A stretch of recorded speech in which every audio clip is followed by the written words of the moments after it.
Soyez bénis les frères et sœurs. Ça va, tout le monde va bien? Oui. Ouais, bon.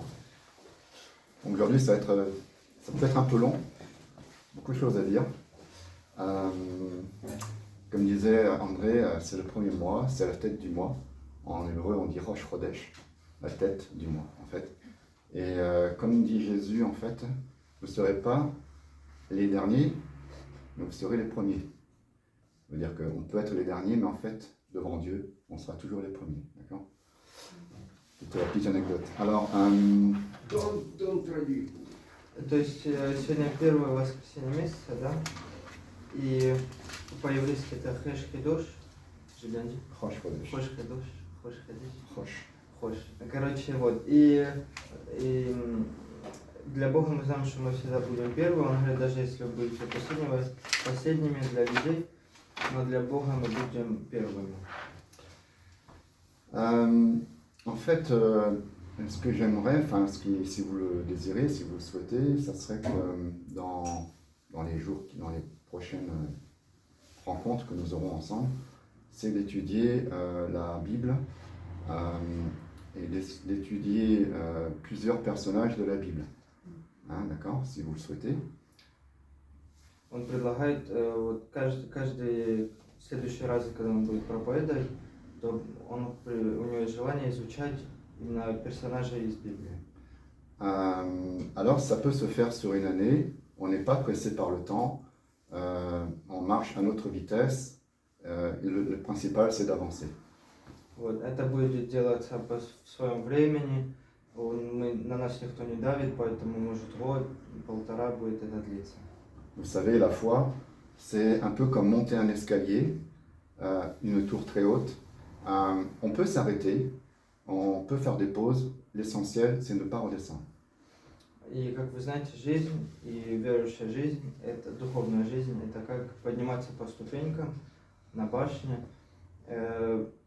Без разницы, по какому ритму мы поднимаемся, главное это не спускаться. Alors nous allons marcher, nous allons discuter, nous allons parler de choses qui sont des choses de Dieu, et nous allons traverser ce monde, comme il est écrit qu'il n'y a qu'un seul chemin. Nous allons marcher sur ce chemin qui nous amène vers la cité céleste. И так что сегодня мы будем подниматься и приближаться к небесам.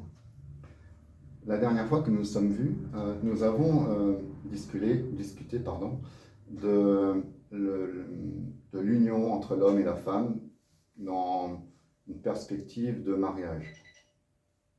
И в прошлый раз, когда мы виделись, тема была о свадьбе, о муже и жене, и как это описывается в Библии, и как мы являемся женой для Бога. Et pour ce faire, nous avions mis en avant qu'il y avait des choses à faire, des priorités pour que l'homme et la femme puissent s'unir ensemble. И какие были приоритеты, прежде чем человек задумается о женитьбе.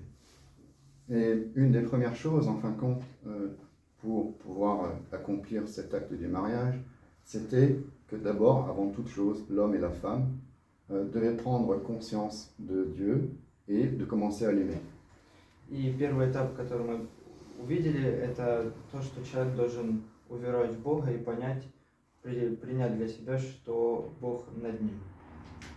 Dans cette idée, comment il fallait aimer Dieu, alors aujourd'hui, en fin de compte, notre discussion aura lieu sur comment aimer Dieu, comment le rencontrer et comment le connaître.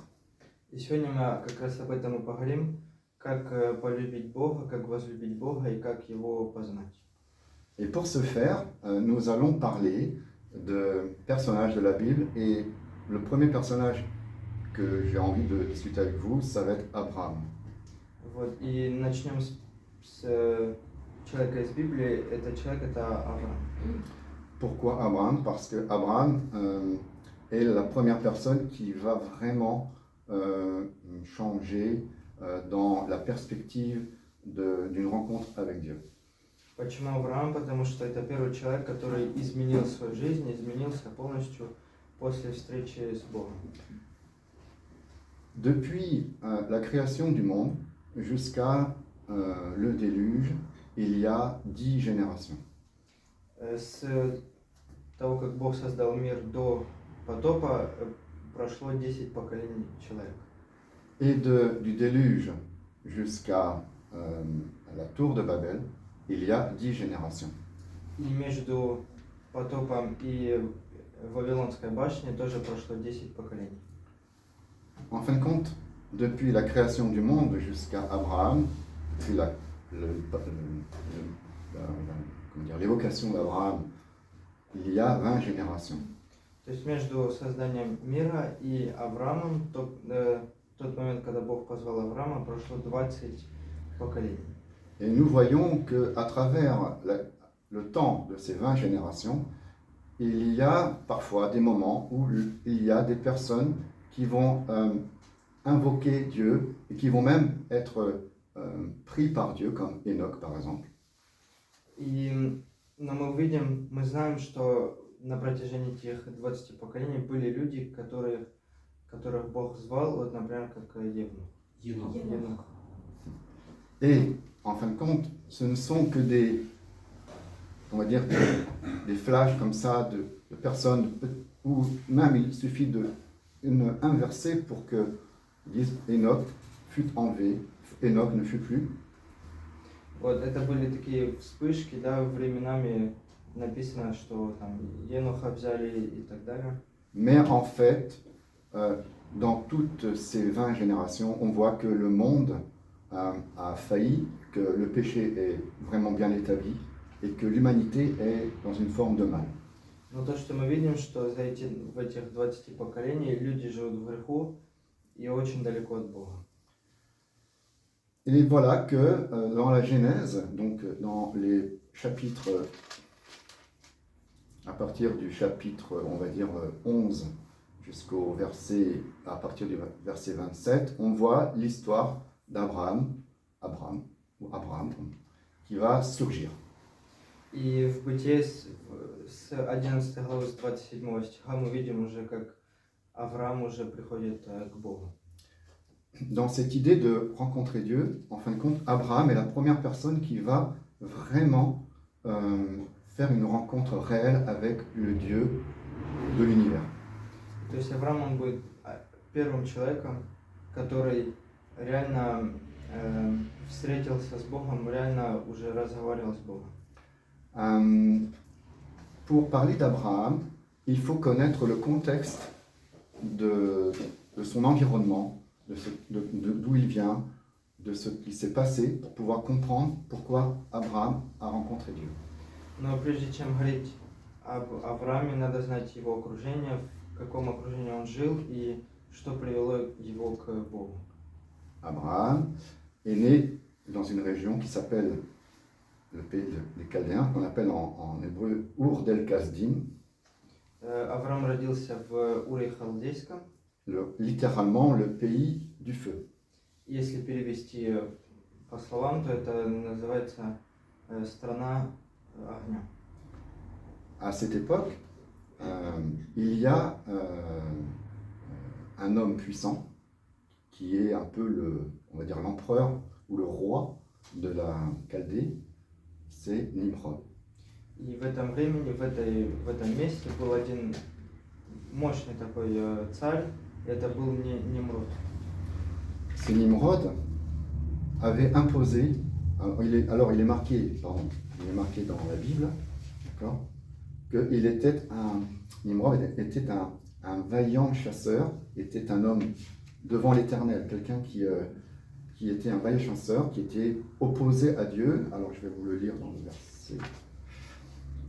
Je vais vous dire en hébreu. Vekush yalad et Nimrod ou Echal leiyot givor bar haaretz ou Adonai givor saïd ifne Adonai al. Il est dit que Cush engendra Nimrod, c'est lui qui le premier devint un vaillant sur la terre, il fut un vaillant chasseur devant l'Éternel.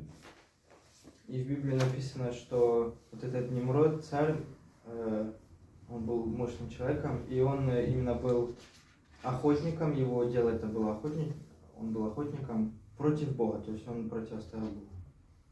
Nimrod fait partie d'une lignée de personnes, une génération d'hommes mauvais.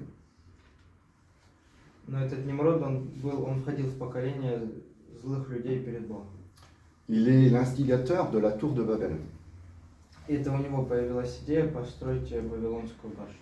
Et Dieu, voyant cette construction de la tour de Babel, d'accord, va disperser les hommes et leur donner tous un nouveau langage, une nouvelle langue. Но когда Бог увидел, что люди начали строить Вавилонскую башню, он во-первых, разрушил башню, и, во-вторых, он рассоединил людей и дал каждому по группам разные языки. Et pourtant, malgré cela, les hommes continueront à pratiquer le mal. Но даже после этого люди продолжали делать зло.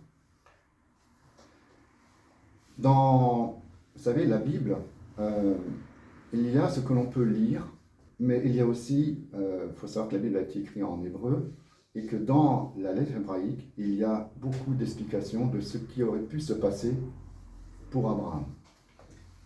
Библия была написана на иврите, да, то есть есть то, что мы читаем, и также есть то, что переживали люди в иврите, о чем говорят, и о том, что мы дословно не читаем в Библии.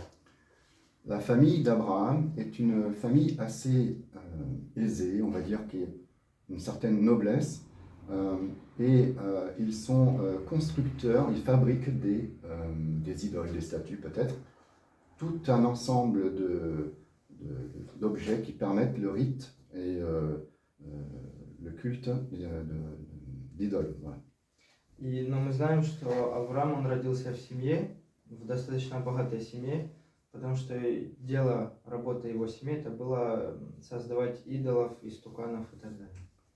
Et c'est quelque chose qui est tout à fait normal, sauf qu'à un moment donné, Abraham essaye d'avoir des réponses dans sa vie et il va prier les idoles. Но в один день, как нормальные люди, Авраам задается вопросами, и он, чтобы получить эти ответы, он молится этим идолам. Ne trouvant pas de réponse, Abraham va en fait détruire les fabrications de ces idoles et surtout détruire l'entreprise de son père. Но в тот день, но он не получал ответа, поэтому он решил разрушить, поломать этих истуканов, но также он поломал, так сказать, завод этих истуканов своего отца. Et en fait, Terah, le père d'Abraham, va être stupéfait et va demander à Abraham quelque part de refaire ou de réparer les choses qu'il a cassées. И его отец Авраама Тера, он был возмущен этим, и поэтому он попросил, он сказал Аврааму починить все, что он поломал. Et en fin de compte, Abraham va répondre à Terah et dire voilà, j'ai prié, mais les statues ne m'ont pas répondu. На что Авраам ответил, что я молился этим истуканам, и они мне не ответили. Donc du coup, l'affaire se sait que Abraham a détruit, a cassé la boutique, on va dire, ou le magasin de Terah. И пошли слухи, люди начали узнавать о том, что Авраам поломал магазин этих истуканов. Et Nimrod va être au courant de cette histoire. И Немрод, то есть вот тот царь могущий, он узнал эту историю. Abraham va être convoqué devant Nimrod avec son frère Achan. И Немрод позвал Авраама с его братом. Et en fin de compte, Nimrod va demander à Abraham de croire dans ces idoles. Abraham va dire mais ces idoles, ces statues ne me répondent pas. И Немрод говорит, ну молись, продолжай молиться, продолжай верить в этих идолов, наших богов и так далее. На что Авраам ответил, что я молился, они мне не ответили. Alors, Nimrod dit à Abraham, il faut que tu adores le feu. И Немрод сказал, обожай огонь. Abraham répond, si c'est ça, je peux aussi adorer la pluie. И на что Авраам сказал, что я также могу обожать дождь, Parce que la pluie éteint le feu. потому что дождь гасит огонь. Alors, Nimrod dit oui, alors adorons la pluie, mais Abraham dit adorons les nuages qui forment la pluie. На что Nimrod говорит, хорошо, давай обожать дождь, и Авраам говорит, ну давайте тогда обожать тучи, из которых идет дождь. Alors, Nimrod dit alors adorons les nuages, et Abraham dit adorons le vent, puisque le vent fait pousser les nuages. И Nimrod говорит, хорошо, давай обожать тучи, на что Авраам сказал, давайте обожать тогда ветер, который толкает эти тучи. Alors, Nimrod dit adorons le vent, et Abraham dit adorons l'homme, puisqu'il s'oppose au vent. И Nimrod говорит, хорошо, давай обожать ветер, на что Авраам говорит, давайте тогда обожать людей, потому что люди стоят перед ветром. Alors Nimrod dit tout cela n'a aucun sens. Il dit à Abraham adore le feu. И Nimrod говорит, что это бессмысленно, обожай огонь. Alors Abraham dit tout cela n'a aucun sens. Je préfère adorer quelque chose qui va me donner des réponses. Но Авраам говорит, что я предпочитаю обожать, верить в того, что имеет смысл. Alors Nimrod condamne Abraham au feu. И поэтому Nimrod приказал сжечь Авраама. Et en fin de compte, Abraham serait condamné, mais c'est aussi son frère, Haran, qui va être condamné. И Nimrod изгнал на казнь Авраама, но также его брата Ахана. Et en fin de compte, ça sera Haran qui mourra à la place d'Abraham. Et nous voyons ça dans la Bible. D'accord ? Et nous voyons ça quand on arrive. La durée, alors on va reprendre ça.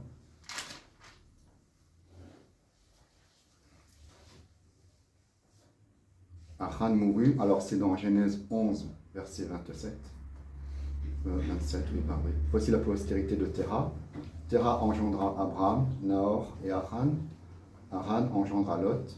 Haran mourut en présence de son père Terah, au pays de sa naissance, à Our des Chaldéens, Our del Kasdim. Voilà, c'est ça. И мы видим то, что брат Авраама умер раньше, в Бытие 11 глава, с 27 и 28 стих, вот родословие Фары, то есть это отец Авраама. Фара родил Авраама, Нахора и Арана, то есть Аран это тот сын, который умер. Аран родил Лота, и умер Аран при Фаре, отце своем, в земле рождения своего в Уре Халдейском. Et donc du coup, Abraham se retrouve dans une position très inconfortable. И то есть Авраам стоит в таком положении, мягко сказать, неловко. Il perd son frère. Он потерял своего брата. Il est âgé, il a 75 ans. Ему 75 лет. Sa femme, Sarai, est stérile. Его жена не может родить. Donc, il y a un moment donné, et il est menacé par Nimrod d'être condamné à mort.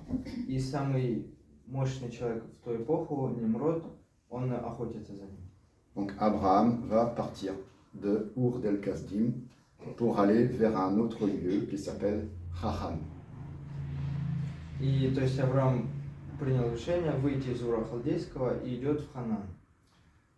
Arrivé à Haran, Abraham va voir son père mourir. Но когда Авраам приходит в Ханаан, у него умирает отец. Terah, qui va mourir, et Abraham tombe dans une profonde dépression. И когда его отец умер, у него началась депрессия. Et c'est à ce moment que le Dieu Tout-Puissant va intervenir vers Abraham et il va le bénir. И в этот момент, когда Аврааму нужен был Бог, Бог приходит к нему и начинает с ним разговаривать. Et cela commence par le chapitre 12 de la Genèse, où l'Éternel dit à Abraham, va-t'en de ton pays, de ta patrie et de la maison de ton père.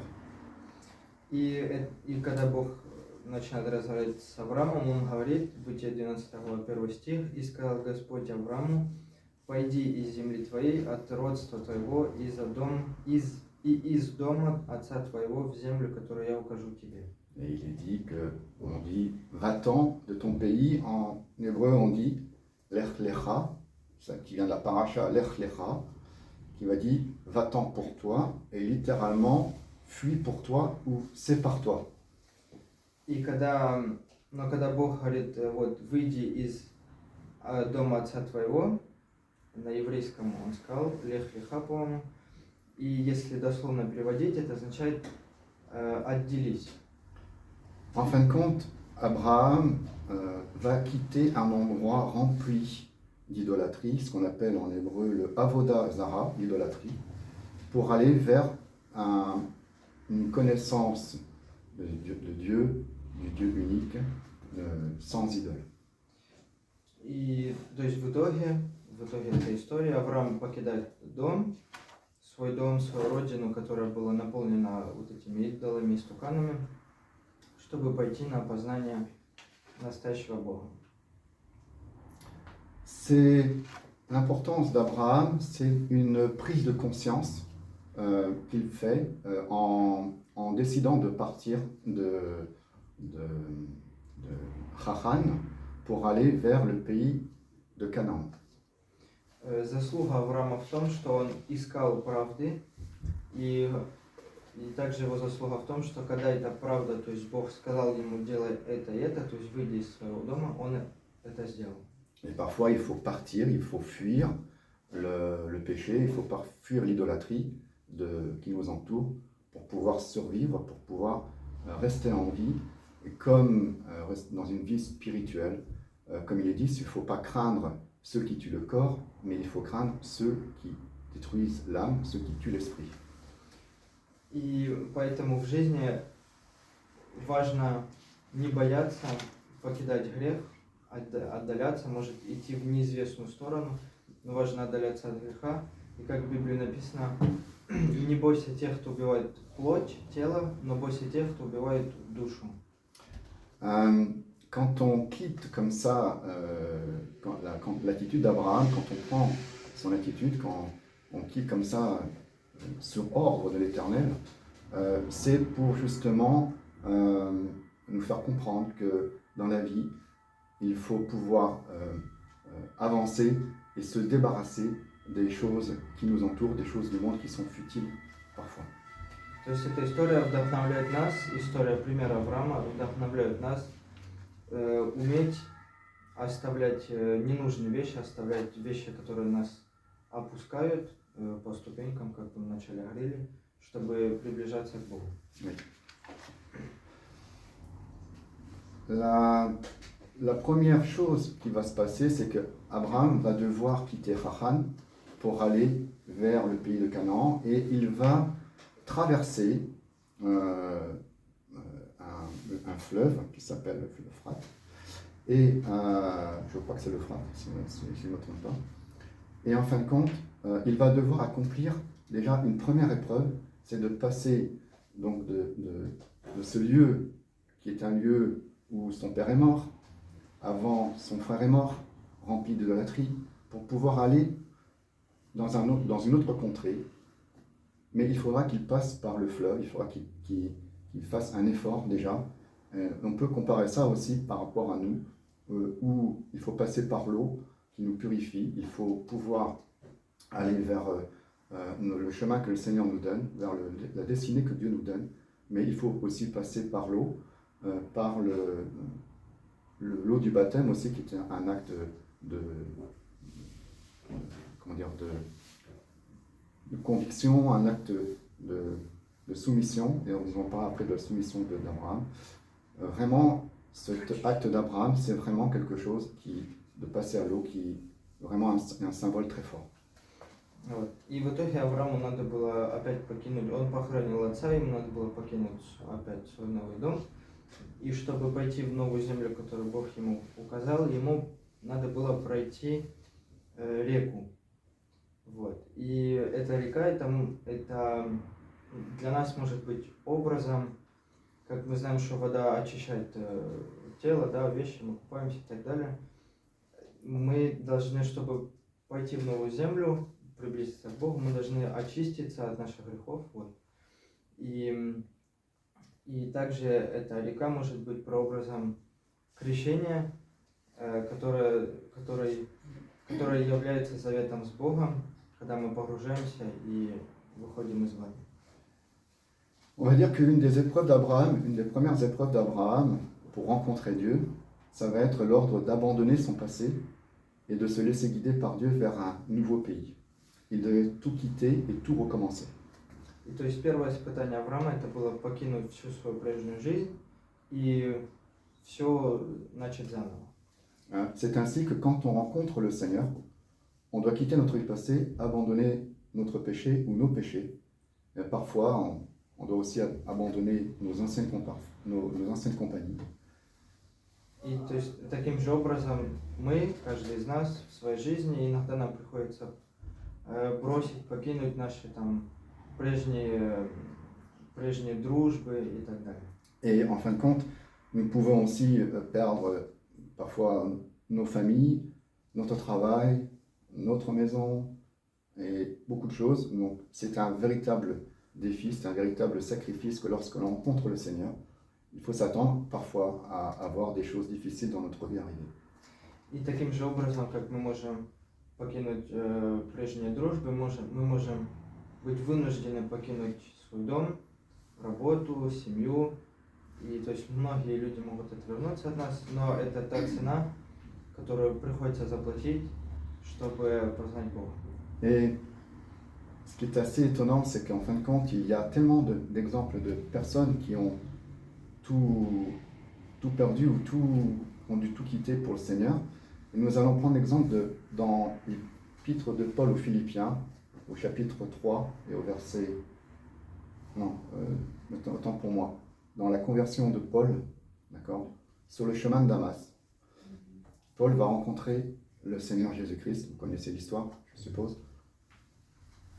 И есть в Библии есть много примеров людей, которые должны были многое покинуть, чтобы идти Божьим путем. И один из примеров это Павел, когда он ехал по дороге в Дамаск, и когда ему явился Бог.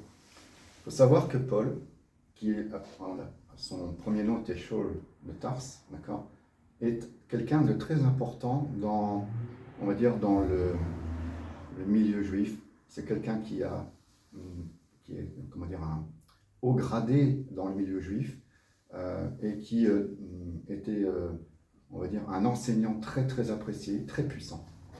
Но, как мы знаем, Павел, прежде чем его называли Павел, его звали Савл, и в жизни он был очень важным человеком в фарисейской среде.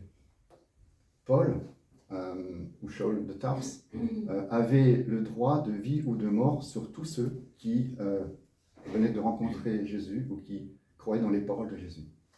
И у него была сила жизни или смерти, он мог убить людей или не казнить людей, которые поверили в Бога. Pourtant, Paul connaissait parfaitement toutes les lois de Dieu. Павел прекрасно знал наизусть всю Тору. C'est-à-dire que de l'âge de sa naissance, on va dire même, jusqu'à la rencontre avec le Seigneur, c'est quelqu'un qui avait vraiment une vie consacrée à Dieu. И вся его жизнь, с малку до того времени, как он познал Бога, как Бог ему явился, он отдавал себя полностью Богу. Et pourtant, il ne connaissait pas le Seigneur. Но при этом он не знал настоящего Бога. Et que lorsqu'il rencontre Jésus sur le chemin de Damas, Но когда он узнал Иисуса, когда он познал Иисуса по дороге в Дамаск, eh bien, Paul va vraiment rencontrer le Seigneur. Павел уже на самом деле познал Бога. Et là, pour lui, ça va être le début des problèmes. И в этот момент у него начались большие проблемы. Il va être rejeté par ses pairs. Его старшины, так сказать, в фарисейской среде бросили. Et il va fuir и ему придется убегать. Et pourtant, Paul va, malgré l'opposition, la persécution, va prêcher le Christ ressuscité. Но даже при этих обстоятельствах он продолжает, он будет начинать уже проповедать Слово Божье. Vous savez, il y a des personnages dans la Bible, on pourrait parler aussi d'Ézéchiel, Мы также можем поговорить об Иезекииле, qui, sur les rives du fleuve Kédar, en exil, который тоже был изгнан. à Babylone, Ézéchiel va recevoir une vision extraordinaire du trône de Dieu. У него будет видение трона Божьего. Vous connaissez cette vision du trône de Dieu, où il y a 4 êtres célestes qui sont avec des ailes comme ça, avec 4 visages, avec des pieds d'airain, de pieds de veau en airain. То есть у Иезекииля будет видение, Бог ему дал видение, где было 4 ангела с 4 крыльями, с 4 головами и с ногами из бронзы, из чего-то там. Et il y a aussi à côté des êtres célestes des roues qui tournent et qui font des mouvements avec des éclairs. И также рядом, возле них тоже крутились существа, которые Бог создал, и которые с молниями бросались молниями. Et au-dessus de ces êtres célestes, il y a comme un miroir ou quelque chose qui est transparent, qui ressemble à du diamant. И над ними было как зеркало из диамантов, то есть оно было как и прозрачное, но и отображало полностью, что происходило. Et au-dessus de cette mer de diamants, il y a un trône avec un être extrêmement puissant, brillant. Но и над этим всем, то есть даже над этим потолком, так сказать, был трон, и на этом троне сидел величайший, ну то есть Бог, сидел Бог, и из него было много света. On retrouve ce passage dans le premier chapitre du livre d'Ézéchiel. И это описано в книге Иезекииль в 1 главе. Ce qu'il faut savoir, c'est que Ézéchiel reçoit cette vision du trône de Dieu dans un moment particulier. Но что интереснее всего, это тот момент, когда Иезекиилю пришел это пророчество. Et Ézéchiel est en exil, il est prisonnier, il est dans ce pays de Chaldéens, Babylone, et il va avoir cette vision alors que lui aussi est complètement désespéré. Ему это видение пришло тогда, когда он был изгнан, когда он был в Вавилоне, в тюрьме сидел, и в этот момент пришло ему это видение. Et comme Abraham, en fin de compte, le Seigneur lui parle. И когда ему было плохо, он был вообще внизу, в тюрьме, тогда Бог ему это показал. Et c'est toujours dans des contextes difficiles que Dieu parle vraiment profondément, avec précision, à celui qui est désespéré. То есть Бог, Он говорит очень часто, почти всегда, Он говорит людям в тот момент, когда мы считаем, что мы не можем быть еще ниже, нам не может быть еще хуже, чем сейчас, когда мы реально ищем ответов и нуждаемся в помощи. Mais quelle est l'essence, quelle est la nature de tous ces personnages comme Abraham, comme Ézéchiel et tant d'autres comme Paul? Quelle est leur nature? Pourquoi cela leur arrive-t-il? Но почему произошло это с этими людьми? В чем их натура, в чем их природа, то есть Авраама, Павла и Иезекииля? C'est qu'en fin de compte, ils se sont soumis à Dieu. Это все, Бог это все позволил, это все с ними произошло, потому что они покорились Богу. Ils ont mis leur désir, leur intelligence, leur personnalité à la volonté de Dieu.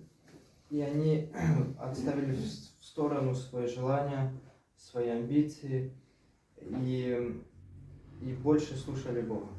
Et nous le voyons, cette soumission de ces différents personnages, et en l'occurrence d'Abraham ce matin, c'est qu'ils sont là pour montrer au monde entier qu'il y a autre chose que les idolâtries. И также все эти люди, с которыми Бог разговаривал, у них было желание показать, рассказать другим людям, что существует что-то другое, чем идолопоклонство. Et que par là, il faut montrer aux gens qui nous entourent que le chemin qu'ils prennent n'est pas forcément un chemin de vie. Et que il faut faire comprendre aux gens qui nous entourent la brièveté de la vie. И также у этих людей, у Авраама и так далее, было желание показать, рассказать людям, которые своему окружению, что тот путь, который они выбрали, неправильный, и показать им путь, который Бог подготовил. Comme il est dit dans l'Ecclésiaste, ce qu'on dit Qoheleth, dans le chapitre 9, c'est que tout cela, je l'ai pris à cœur, et voici que j'ai éprouvé, c'est que le juste et le sage et leur labeur sont dans la main de Dieu, l'amour aussi bien que la haine. L'homme n'en sait rien, tout peut être envisagé, tout arrive également, tous, même sort pour le juste et pour le méchant, pour celui qui est bon et pur, et pour celui qui est impur. Voilà. Tout arrive pour les hommes. C'est quel verset? C'est au début, chapitre 9. И в Экклезиаста 9 глава написано, что на все это я обратил сердце мое для исследования, что праведные и мудрые и деяния их в руке Божьей, и что человек ни любви, ни ненависти не знает во всем том, что перед ним. Et c'est pour ça qu'il faut faire comprendre aux gens qui nous entourent que la vie est un passage très, très bref dans l'éternité.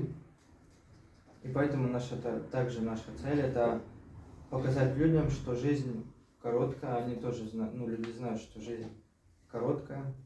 Et qu'en fin de compte, tout sera mis devant Dieu au jour de la mort de chacun. Но то, что люди игнорируют, что в конце этой жизни все мы предстанем перед Богом. Donc ce que fait Abraham, en fin de compte, c'est quelque chose d'extraordinaire. И, то есть жизнь Авраама, то, что он сделал, это невероятно. Il est dans un pays où personne ne connaît Dieu. Он родился, жил в стране, в которой Бога никто не знал. Et il va amener à la connaissance de Dieu beaucoup de personnes autour de lui. Но он приведет к Богу много людей, которые были вокруг него. Mais ce qu'il faut comprendre d'Abraham, c'est qu'en fin de compte, il ne fera que passer. Но то, что надо заметить, что Авраам, он прожил жизнь, он был с людьми. Pour témoigner de la présence de Dieu dans sa vie. То есть вся его жизнь и цель его жизни, после того, как он узнал Бога, это было привести людей к Богу.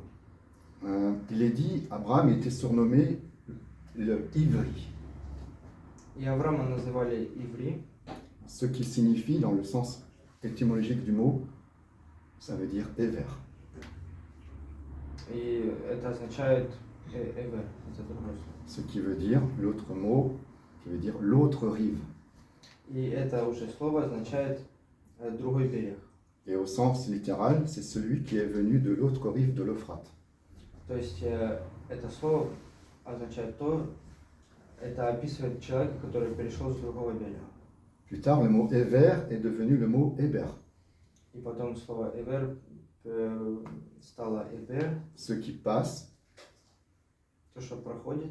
et qu'il deviendra le mot hébreu.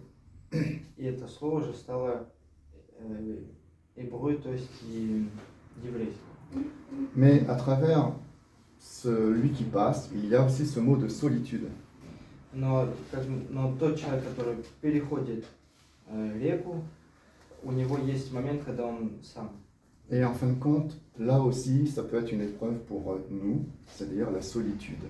Но когда мы одиноки, то есть одиночество, это тяжелый период. Qui a, d'après vous, été le plus solitaire dans l'histoire biblique? И по вашему мнению, кто в Библии пережил самое большое одиночество? C'est Jésus. Иисус. D'accord.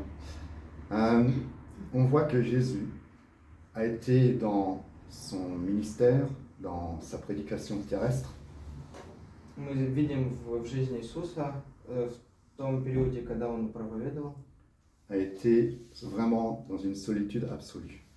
Он был в глубоком одиночестве. Et nous voyons ça dans Matthieu. И мы это видим в Матфея.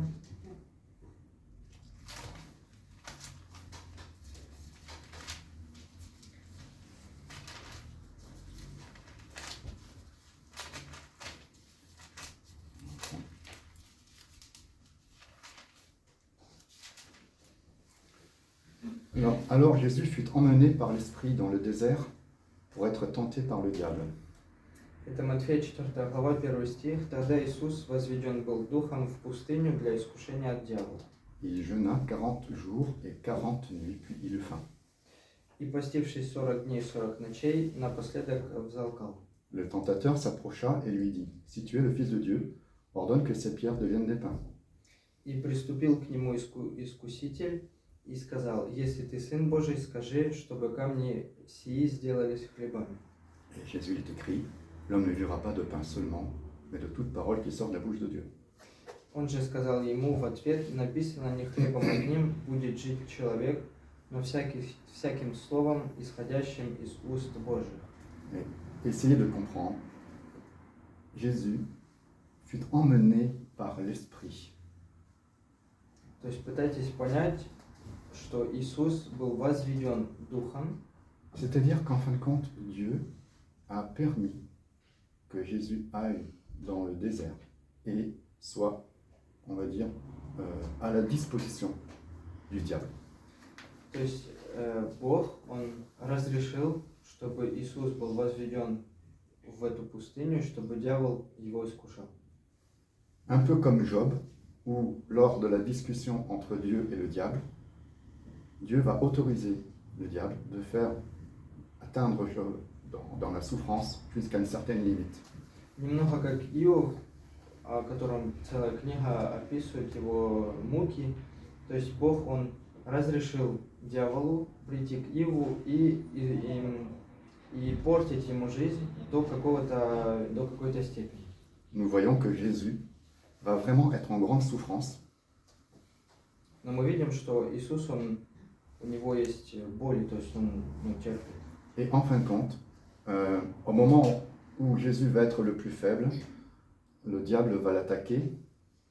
И дьявол как раз атакует Иисуса тогда, когда он уже ниже не может опуститься. Et que va répondre Jésus? Но как отвечает ему Иисус? Il est écrit. Написано. Donc nous voyons que Jésus va répondre en disant il est écrit, c'est-à-dire qu'il va remettre la loi de Dieu devant le diable et le diable va fuir, va s'écarter. И вот дьявол приходит к Иисусу тогда, когда он в нужде, но даже когда Иисус в нужде, он отвечает написано, то есть у него в приоритете Слово Божье, и он этим Словом Божьим побеждает дьявола. Mais quelle est la technique du diable pour attaquer Jésus Но какая техника дьявола, чтобы атаковать Бога? et pour nous attaquer également? И таким же образом он атакует и нас. Premièrement, il s'approche de nous insinueusement, de manière rusée. Поначалу он приближается к нам с хитростью. Il nous parle, il nous suggère. Он нам говорит, предлагает вещи. Deuxièmement, une fois qu'il a suggéré, il nous fait prendre un chemin à lui. Второй этап, это когда он уже сделал предложение, он предлагает пойти по его пути. Et troisièmement, il nous tente et nous tombons dans le péché. Третий этап, это он искушает нас, и мы падаем в грех. Donc nous voyons que cette solitude peut nous amener à l'épreuve, peut nous amener à la tentation. Et pour reprendre Abraham se retrouve aussi dans cette solitude.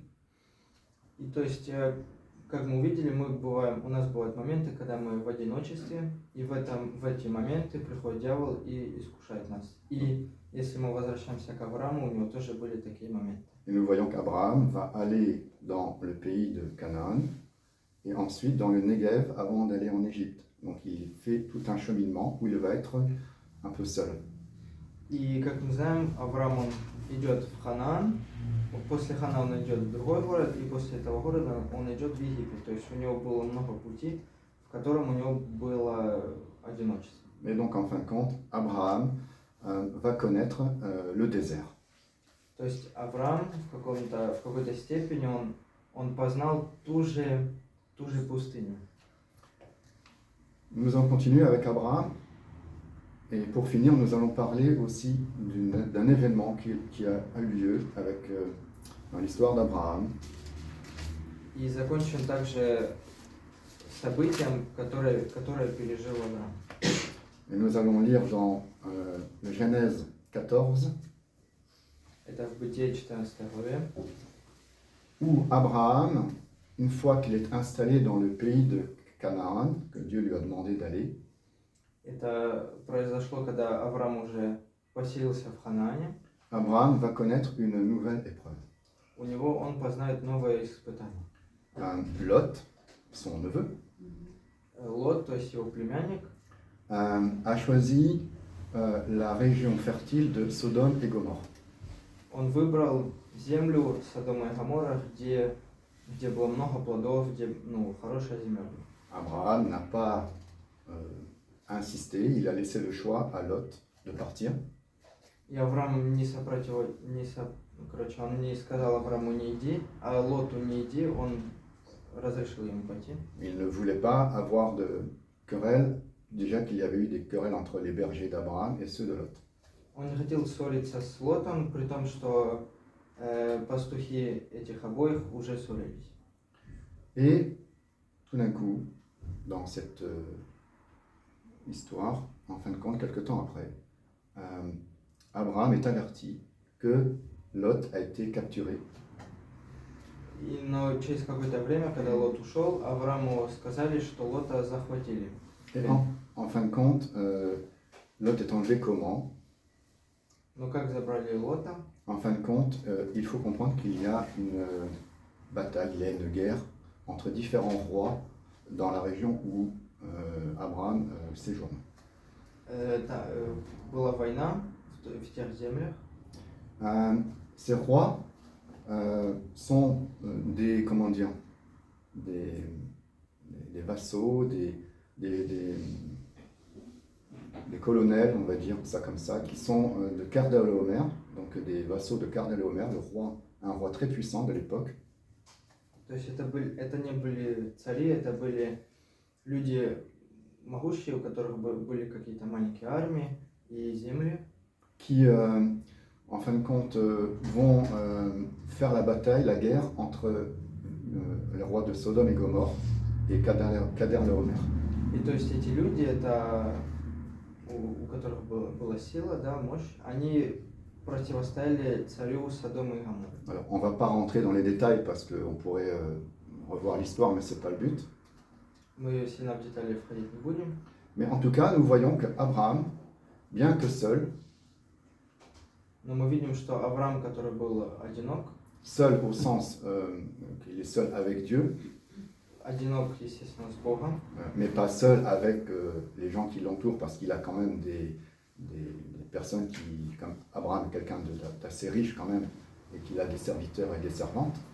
Авраам не был один, и вокруг него никого не было. У него была семья и также много слуг, вот, но он был одинок с Богом, один.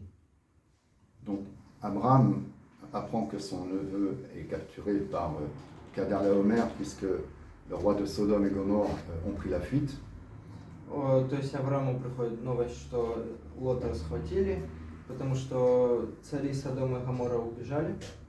Et Abraham va délivrer Lot И Авраам пойдет освобождать Лота. avec 318 hommes guerriers qui étaient à ses côtés. То есть Авраам пошел освобождать с 318 людьми, человеками, которые были солдатами. Et pourquoi Abraham a délivré Lot? Но почему Авраам освободил Лота? Parce que Lot, dans la connaissance, dans l'entourage, dans la région où il vivait, Потому что Лот в том месте, где он проживал, était le neveu, on savait qu'il était le neveu de celui qui croit dans le Dieu unique. потому что в тех землях люди знали, что Лот племянник человека, который верит в единородного Бога. Et voilà une des raisons pourquoi Lot a été enlevé. И это одна из причин, почему Лота схватили. Et en fin de compte, c'était l'idée de, comment dire, Kedorlaomer, qui était un Cananéen et un idolâtre, Это было одно из желаний того царя, который захватил, который изгнал царей Содома и Гоморра, de détruire l'idée de Dieu à travers Lot. разрушить веру в Бога через смерть Лота. Et savez-vous comment Abraham a délivré Lot? Но знаете ли вы, как Авраам освободил Лота? Avec ses 318 soldats, С 318 солдатами. eh bien, il a attaqué de nuit, en faisant de grands bruits avec ses armures et ses épées. Они атаковали ночью, и они просто шумели с мечами и щитами. Et en fin de compte, cela a créé une grande frayeur parmi l'ennemi. И враг, он испугался. Et en fin de compte, ils vont gagner cette bataille miraculeuse И они выиграли битву et délivrer Lot. и освободили Лота. Après cet événement, il va se passer un événement incroyable. И после этих событий произошло тоже кое-что невероятное. Deux personnages vont venir vers Abraham. Два персонажа приходят к Аврааму. Il y va y avoir le roi de Sodome Придет царь Содомы et Melchisédek. и Мелхиседек. Melchisédek. D'accord? Pourquoi ces deux personnages vont venir vers Abraham? Почему эти два человека приходят к Аврааму? En fin de compte, c'est toujours la même chose. Это всегда одно и то же. Quand nous avons une victoire spirituelle, Когда у нас есть духовная победа, nous sommes bénis par Dieu, нас Бог благословляет, mais nous avons aussi de grosses oppositions, de grandes oppositions. но у нас есть также большое сопротивление. Melchisédek, là on se dit en français Melchisédek, mais on dit Melchisédek. Il a le mot de Melchisédek, rien que le nom, veut dire plusieurs choses. Само даже приходит один из двух, это Мелхиседек, и даже его имя означает много вещей. Il est marqué que, on va le lire et Melchisédek, donc dans Genèse 14 au verset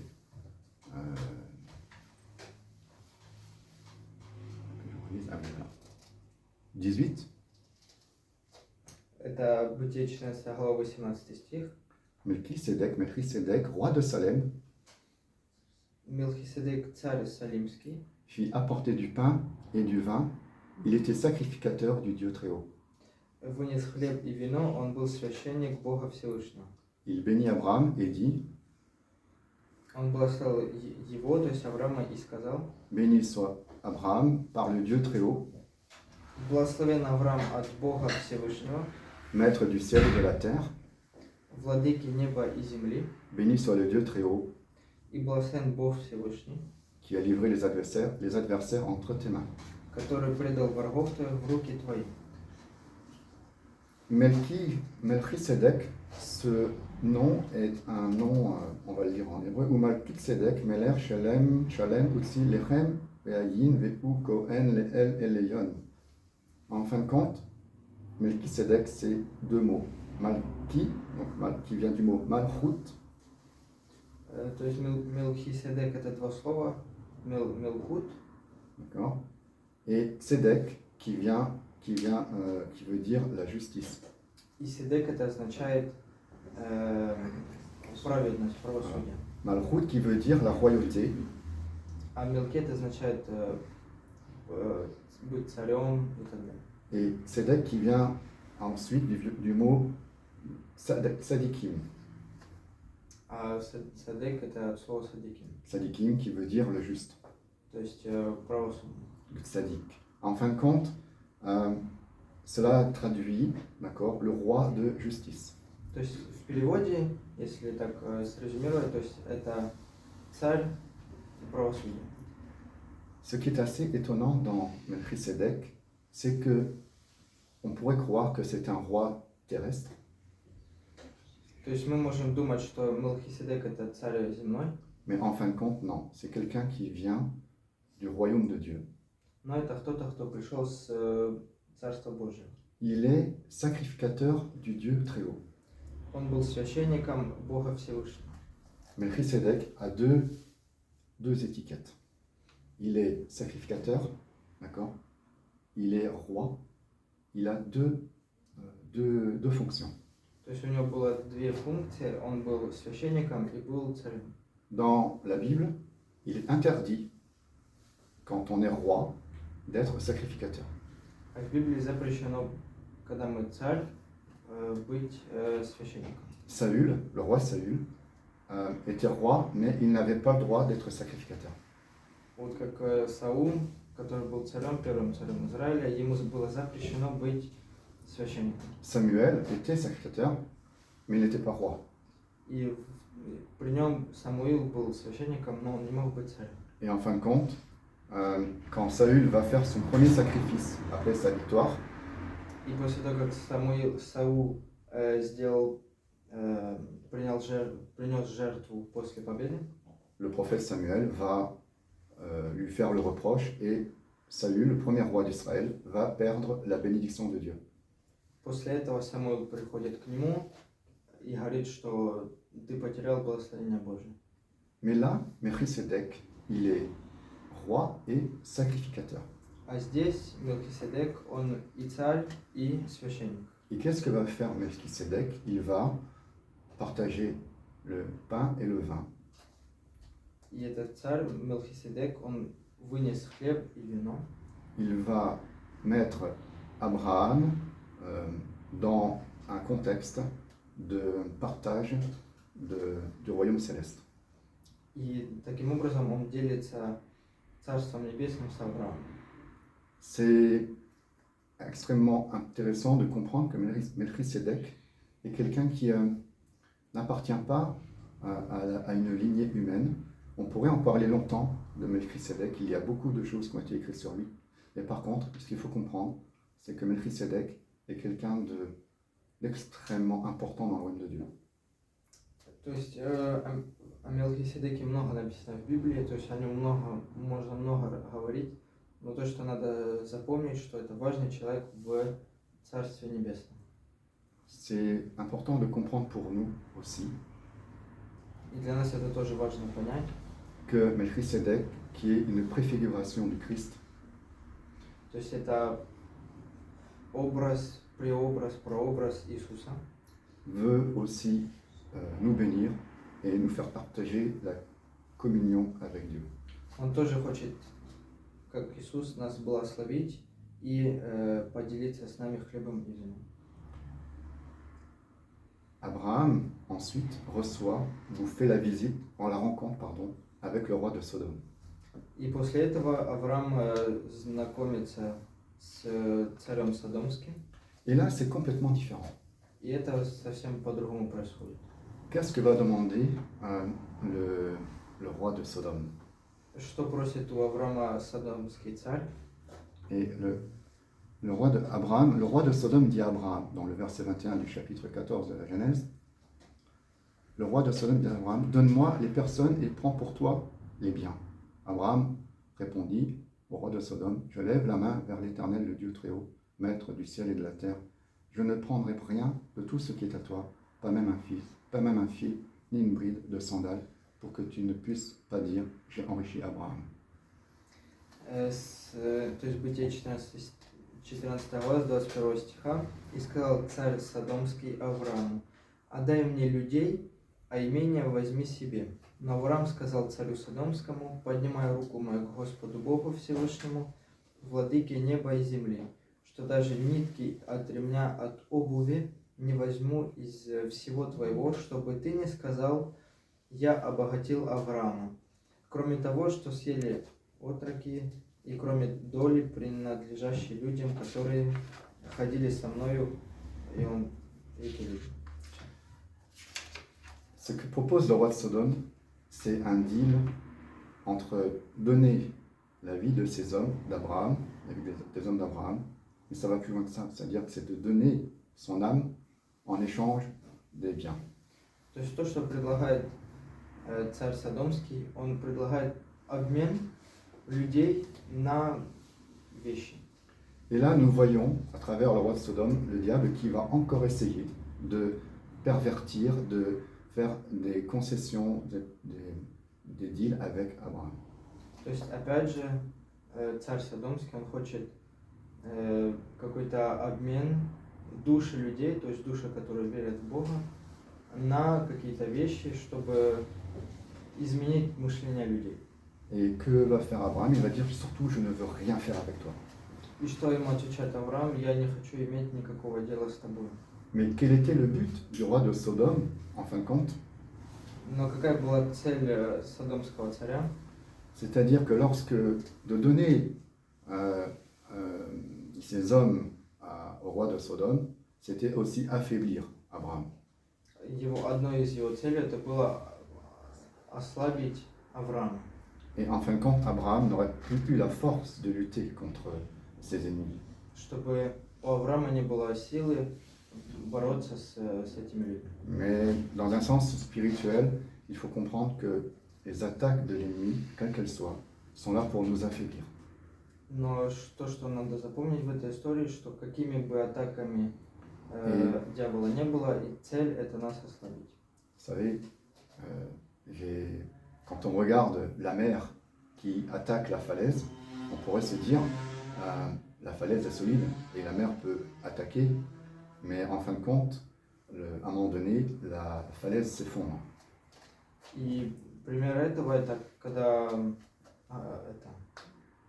берег с горами, да, и море атакует, то есть волны бьют. И мы можем подумать, что вода никогда не разрушит камень, но со временем камень падает. Et en fin de compte, ce qu'il faut comprendre, c'est que l'ennemi a toujours en nous, très souvent, le doute, le questionnement dans nos vies. Но наш враг, он забрасывает нам вопросы, сомнения, чтобы нас ослабить. Et Dieu a-t-il réellement dit? Верно ли сказал Бог? Est-ce que ce que tu fais, c'est bien ou pas? То, что ты делаешь сейчас, это хорошо или плохо? Ce que tu fais n'a aucun sens. Или то, что ты сейчас делаешь, не имеет смысла. Ne persiste pas dans ce que tu fais, tu es dans l'erreur. Не продолжай делать то, что ты делаешь, потому что ты ошибаешься. Continue à aller avec cette personne-là, elle est bien. Или продолжай быть с этими людьми, они хорошие. Mais en fin de compte, tout ça, ce sont des suggestions que le diable peut mettre dans nos vies et nous amener à nous éloigner de Dieu. Но все это предложение, которое нам делает враг, чтобы нас ослабить. Donc pour finir, que pouvons-nous dire comme pour Abraham, pour commencer, parce qu'on va continuer Abraham plus tard, c'est qu'en fin de compte, Abraham s'est retrouvé dans des situations extrêmement compliquées. И в заключение, об Аврааме мы будем дальше продолжать говорить, но то, что он сделал, это он отдалился от людей, присоединился к Богу. Il s'est retrouvé attaqué Но на него его атаковали, dans la solitude, когда он был одиноким. mais il a aussi été quelqu'un de courageux et vaillant. Но также он был храбрым. Et surtout, il nous transmet à nous la foi. Но также он передает нам веру. Abraham n'est pas quelqu'un de timide, quelqu'un de faible. Non, au contraire, c'est quelqu'un de convaincu, quelqu'un qui va vraiment commencer à marcher avec Dieu. Авраам, он не является каким-то слабым человеком или стеснительным. Это человек, который борется, когда надо. Et en fin de compte, Abraham va nous montrer l'exemple parfait de ce que nous pouvons, ce que nous devons faire et ce que nous pouvons faire avec le Seigneur. И то есть Авраам это идеальный пример того, что мы должны делать с Богом, и то, что у нас получится делать, когда мы с Богом. Ce que j'aimerais dire, c'est qu'en fin de compte, il ne faut pas se décourager. То, что он хочет перенести, смысл донести, это что не надо быть слабым, не надо огорчаться. Nous avons tous des situations bien différentes, avec des histoires et des passés très différents. У нас у всех разные истории, разное прошлое, Mais comme Abraham, Dieu veut vraiment nous bénir.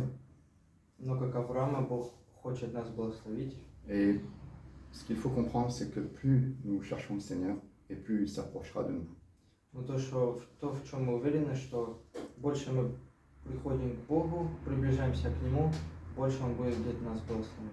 Peu importe ce qu'on peut dire de vous, И что бы о вас ни говорили, peu importe les jugements, и как бы люди не осуждали, vous avez un soutien, on va dire, infaillible, у вас есть непоколебимая поддержка et un soutien de poids, и весомая поддержка, parce que vous avez avec vous le Dieu de l'univers. потому что с вами Бог Вселенной. Et vous avez aussi, à côté de vous, le Seigneur Jésus-Christ. И рядом с вами Иисус. Et nous allons aller plus loin que ça, nous avons avec nous le royaume de Dieu. И даже если продолжать в этом смысле, с нами Царство Небесное. Comprenez bien que vous n'êtes pas seul, Знайте, что вы не одни, et que comme Abraham, il vous appelle certainement à marcher dans une nouveauté de vie. и как Авраама Бог зовет вас ходить с Ним. Et je vais finir en disant que pour cela, Dieu cherche des hommes et des femmes qui l'aiment. Но для этого Бог ищет людей, мужчин и женщин, которых Он любит. Voilà. Amen.